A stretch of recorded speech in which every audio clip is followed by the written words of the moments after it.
நான் எடுக்க போகின்ற தீர்மானம் ஆண்டவருடைய வார்த்தைக்கு ஒத்து போகின்றதா என்று கேட்பது அவசியம். பல நேரங்களில் நாம் என்ன பண்றோம்னா, ஆண்டவருடைய வார்த்தையை எப்படியாவது நம்மளுடைய சொந்த ஆதாயத்திற்காக மாற்றி நமக்கு சாதகமா எப்படி ஆண்டவருடைய வார்த்தையை திருப்பி கொள்ளலாம் என்று பார்க்கிறோமே தவிர, நாம் நம்மளுடைய வாழ்க்கையை ஆண்டவருடைய வார்த்தைக்கு எப்படி கீழ்ப்படிந்து மாற்றிக்கொள்ளணும் என்று பார்ப்பதில்லை.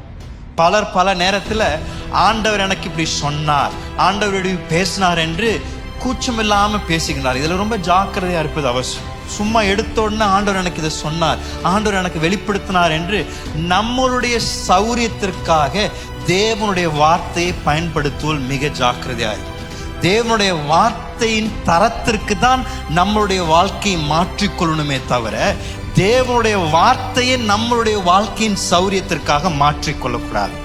இதில் விசுவாசிகள் எப்பொழுதும் கவனமா இருப்பது அவசியம். அதுவும் தீர்மானங்கள் எடுக்கும் பொழுது எந்த வசனம் என்னுடைய தீர்மானத்திற்கு பொருத்தமா இருக்கும் அப்படின்றது தேடுறதை விட, தேவனுடைய வார்த்தையின் சத்தியத்தை கண்டுபிடித்து நம்மளுடைய வாழ்க்கையை எப்படி தேவனுடைய வார்த்தைக்கு அடியில கொண்டு வந்து வைக்கணும் என்றுதான் நாம் பார்ப்பது அவசியம். அவனுடைய வார்த்தை 2 பேதுரு 3ஆம் அதிகாரம் 16ஆம் வசனத்திலிருந்து 18ஆம் வசனம் வரைக்கும் இவ்விதமாக கூறுகின்றது. வாசிங்களேன். எல்லா நிருபங்களிலும் இவைகளை குறித்து பேசி இருக்கிறான். அவன் சொன்னவைகளில் சில காரியங்கள் அறிகிறதற்கு அரிதா இருக்கிறது.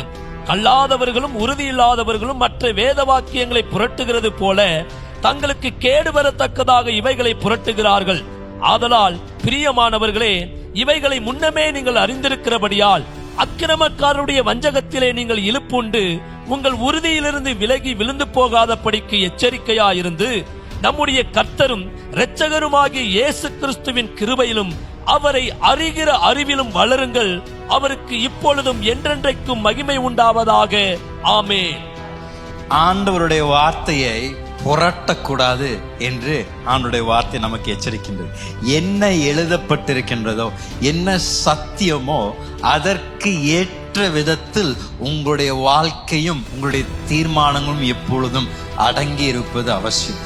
தேவனுடைய வார்த்தை, தேவன் சொன்னார், இப்படி சொன்னார் என்று நம்மளுடைய சொந்த வசதிக்காக பயன்படுத்தக்கூடாது. உங்களை பார்த்து சொல்றேன், ஐயா அம்மா, இந்த வருடம் நீங்கள் தீர்மானங்களை எடுக்கும் பொழுது தேவனுடைய வார்த்தையை அசட்டை பண்ணாதீங்க. தேவனுடைய வார்த்தையின் சத்தியத்திற்கு உங்களுடைய வாழ்க்கையை நீங்கள் மாற்றிக்கொண்டு உங்களுடைய தீர்மானங்களை அதற்குள் அடங்கி இருக்கும் பொழுது நிச்சயம் உங்கள் வாழ்க்கையில் ஆசீர்வாதம் உண்டாகும். நிச்சயம் உங்கள் வியாபாரத்தில் ஆசீர்வாதம் உண்டாகும். எப்பொழுதெல்லாம் ஆண்டவருடைய வெளிப்படுத்தப்பட்ட வார்த்தைக்கு அப்பாற்பட்டு நம்முடைய வாழ்க்கையை நாம் நடத்துகின்றோமோ, அப்போ தேவனுடைய ஆசீர்வாதத்திற்கும் தேவனுடைய பாதுகாப்புக்கு அப்பாற்பட்டு நாம் வாழ ஆரம்பிக்கின்றோம். ஆனால் தேவனுடைய வசனத்தின் சத்தியத்திற்குள் நடக்கும் பொழுது அதற்கென்றே தேவன் ஒரு ஆசீர்வாதத்தை வைத்திருக்கின்றார்.